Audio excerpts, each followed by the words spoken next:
Archie, yun nga, muntikan na. Disappointing loss sa inyo. Kung saan lang yung pakiramdam after, syempre, disappointing, pero yun nga.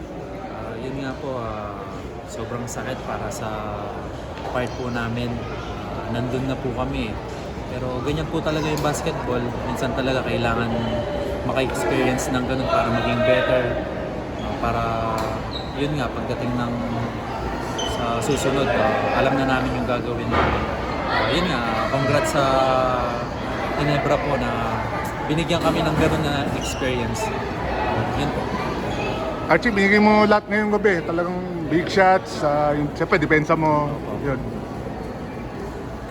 Yun nga po, para sa mga sumusuporta sa Converge po yun eh. Kumbaga, pangalawa na lang po yung pangalan namin sa likod, yung mga boss, para sa kanila yun. Pero wala po talaga. Hindi kami umabot makarating sa semis. Kausap kayo ni RJ after? Opo, sa akin naman po, sabi ko nga po sa kanya,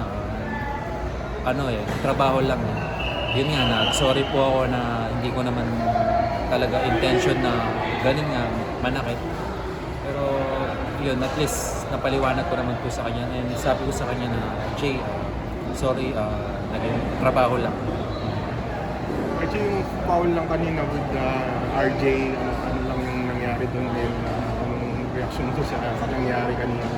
Kumbaga, nandun po yung frustration eh, na kung na-stop po namin yun, baka mag-iiba po yung sitwasyon talaga. Yun.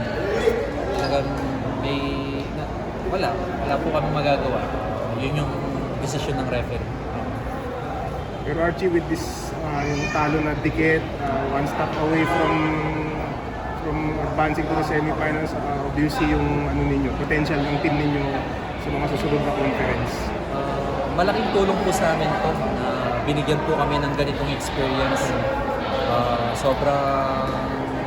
At least sa susunod po, alam na po namin yung gagawin namin. Siguro sa side ko naman po talagang, yun nga, nandun pa ako sa part na baguhan pa talaga dito sa liga na to.